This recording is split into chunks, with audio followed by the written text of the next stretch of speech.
ثواب کے لیے رمضان کے روزے رکھے، اللہ رب العزت اس کے تمام پچھلے گناہ معاف فرما دیتے ہیں۔ تو ہم کتنی کوشش کرتے ہیں کہ ہم ایک صاف معطر پاک دل لے کر رمضان میں داخل ہوں۔ ہم کو بھی رمضان کی تیاری رمضان سے پہلے کرنی چاہیے، اور بالکل اسی طرح کرنی چاہیے جس طرح ہم اپنے بچوں کو ایگزام سے پہلے تیاری کرواتے ہیں۔ ان کی تمام ایکسٹرا ایکٹیویٹیز کو سائڈ لائن کر دیتے ہیں، اور ہمارا فوکس یہ ہوتا ہے کہ وہ صرف وہ دیکھیں، وہ پڑھیں، وہ یاد کریں جو ان کو ایگزام میں کام آئے گا، جو ان کو جس سے ان کا نتیجہ بہترین ہوگا۔ کیا ہم اپنے نتائج کی فکر کرتے ہیں؟ کیا ہم سوچتے ہیں کہ ہم رمضان کی تیاری رمضان سے پہلے اس لیے کریں کہ ہماری آخرت بہتر ہو، روزہ ہمارے لیے گواہ ہو، اللہ کے آگے ہماری سفارش کر سکے؟ تو ہمیں بھی رمضان کی تیاری رمضان سے پہلے کرنی چاہیے۔ اپنے آپ کو اللہ سے اٹیچ کریں، اپنے آپ کو قرآن سے اٹیچ کریں، لوگوں سے تعلقات بہتر کریں۔ میں اور آپ جو نمازیں پڑھتے ہیں نا، وہ زندہ نہیں ہوتی۔ ہم جب نماز میں اللہ اکبر کہتے ہیں تو ہم لگتا ہے کہ ہم نے نماز شروع کی، اور بیچ میں ہم نے کیا پڑھا ہمیں بالکل بھی اندازہ نہیں ہوتا، کچھ پتہ نہیں ہوتا کہ ہم نے بیچ میں کیا پڑھا۔ جلدی میں پڑھی گئی نماز کیا زندہ نماز ہو سکتی ہے؟ بالکل بھی نہیں۔ کیوں نہ ہم رمضان میں یہی ایک گول بنا لیں، یہی ایک چھوٹا سا گول رکھ لیں، ٹاسک رکھ لیں اپنے لیے، اپنے بچوں کے لیے، کہ ہم اپنی نماز کو ایک تو بہتر تو کریں گے ہی، لیکن جو کچھ ہم نمازیں پڑھتے ہیں اس کا ترجمہ بھی یاد کریں گے۔ ذرا غور کریں کہ جب ہم رمضان کے 26 یا 27ویں روزے تک پہنچتے ہیں تو ہماری عبادت کا لیول ہی الگ ہوتا ہے۔ انتہائی عقیدت، محبت، خشوع اور خضوع کے ساتھ ہم عبادت کر رہے ہوتے ہیں۔ ایسا کیوں ہوتا ہے؟ کیونکہ ہم مینٹلی پریپیئر ہو چکے ہوتے ہیں۔ ہماری پچھلے 25 دنوں کی پریکٹس ہوتی ہے، جو ہم 27ویں روزے کو یا 26ویں روزے کو اتنی بہترین عبادت میں مشغول ہوتے ہیں۔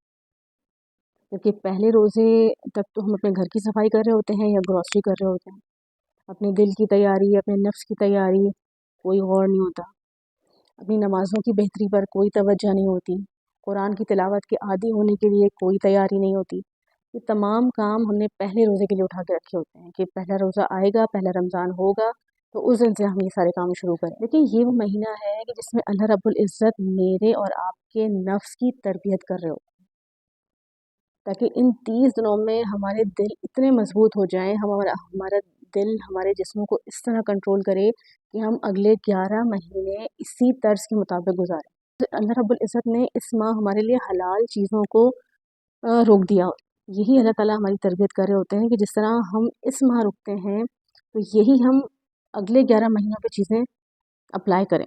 ہمارا دماغ ہمیں بار بار یہ ریمائنڈ کرا رہا ہوتا ہے کہ اللہ رب العزت نے ہمیں روک دیا ہے کہ اس وقت رک جاؤ، کھانے پینے سے ہم رک جاتے ہیں، اور جس وقت اللہ رب العزت کا حکم ہوتا ہے ہم کھانا پینا شروع کر دیتے ہیں۔ ہم بالکل اکارڈنگ ٹو اللہ چل رہے ہوتے ہیں، اور یہ سب اس لیے ہوتا ہے کہ اس وقت ہمارے دل میں ایمان راسخ ہوتا ہے، ہمارے دل میں سچائی ہوتی ہے، ہمارے دل میں اللہ کے لیے کچھ نہ کچھ کرنے کی تڑپ رہتی ہے۔ ہم چاہتے ہیں کہ ہم بھی ہر ایک کی طرح اپنے لیے نیکیاں سمیٹیں اور اپنے آخرت کا سامان کریں، بہترین سے بہترین اس روزے کو اپنا زاد راہ بنائیں۔ کتنا اچھا ہو کہ اگر ہم روزے کو خالصتاً اللہ کے لیے رکھیں، کتنا بہترین ہو کہ اگر ہم صرف اور صرف یہ سوچیں کہ ہم نے اس روزے کو اللہ رب العزت کے سامنے پیش کرنا ہے، اپنے لیے نہیں، صرف اللہ کے لیے۔ اب اپنے لیے نہیں میں اس لیے کہہ رہی ہوں کہ کہیں نہ کہیں ہماری یہ سوچ بھی ہوتی ہے کہ ہم روزہ رکھ لیتے ہیں تو ہماری ڈائٹنگ ہو جائے گی، ہماری صحت اچھی ہو جائے گی۔ تو یہ سب چیزیں تو لازمی ہوں گی، کیونکہ یہ تو روزے کے بائی پروڈکٹس ہیں، یہ تو ملنے ہی ملنے ہیں۔ ہمیں جو کام کرنا ہے وہ ہمارے نفس کی صفائی، ہمارے نفس کی تیاری۔ اصل میں نیکی کیا ہے؟ جس طرح ہم بہت سی نیکیاں کر رہے ہوتے ہیں تو اس رمضان ہم اپنے لیے ایک نیکی بھی کریں، اور وہ کیا ہوگی؟ وہ نیکی یہ ہے کہ روزے میں اپنی سیلف اکاؤنٹیبلٹی کریں، اپنا دل ٹٹولیں، اس نیت سے کہ ہمیں ایک نہ ایک دن اللہ کے حضور حاضر ہونا ہے۔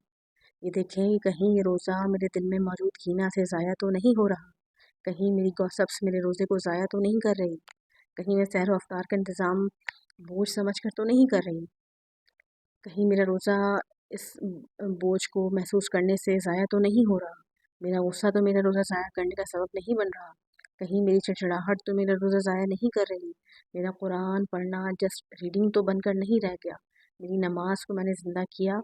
یہ تمام وہ کام ہے جن کو چھوڑنا میرے روزے کو مقبول بناتا اور اپنانا میرے روزے کو ضائع کرتا ہے۔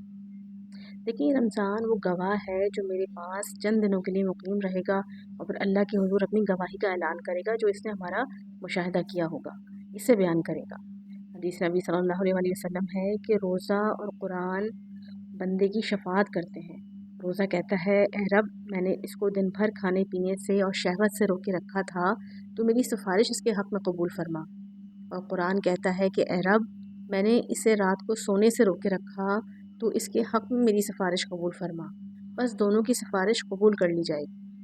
تو بہت محبت سے روزہ رکھیں، ایمان کی سچائی سے روزہ رکھیں، اپنے دل کے نفس امارہ کو نفس مطمئنہ بنائیں، صدقہ کریں، اپنے ہر کام میں سچائی پیدا کریں، اپنا ایمان چیک کریں، جس طرح ہم اپنا بی پی اور وزن چیک کرتے ہیں نا عموماً، تو اسی طرح اپنا ایمان بھی چیک کریں۔ سحری کے وقت کو استغفار کے لیے مختص کر لیں، اذان کا جواب دینا ضروری کر لیں، اذکار کریں، قرآن مکمل کرنا ہے، اس کو ریمائنڈ کراتے رہیں، کوئی نہ کوئی دورہ قرآن ضرور سنیں، نماز وقت پر ادا کرنی ہے، اس کی پابندی کرنی ہے، اس میں پڑھنے والے تمام الفاظ ہمیں کا معنی ہمیں پتہ ہونے چاہیے۔ ایک اچھی بات ضرور کریں، پورے دن میں ایک اچھی بات ضرور کریں، کھانا کھلائیں، چاہے گھر والوں کو ہی صحیح لیکن خوشی سے کھلائیں، صدقہ کریں۔ ابن رجب کہتے ہیں کہ تمام کام رمضان میں ہو سکتے ہیں، یعنی کہ روزہ، نماز اور صدقہ۔ ہر نیک عمل کے بعد اس کے قبول ہونے کی دعا ضرور کریں، خوب خوب دعائیں کریں، یاد نہ ہوں تو لکھ لیں، قرآن کو دل سے سمجھ کر عمل کرنے کی نیت سے پڑھیں۔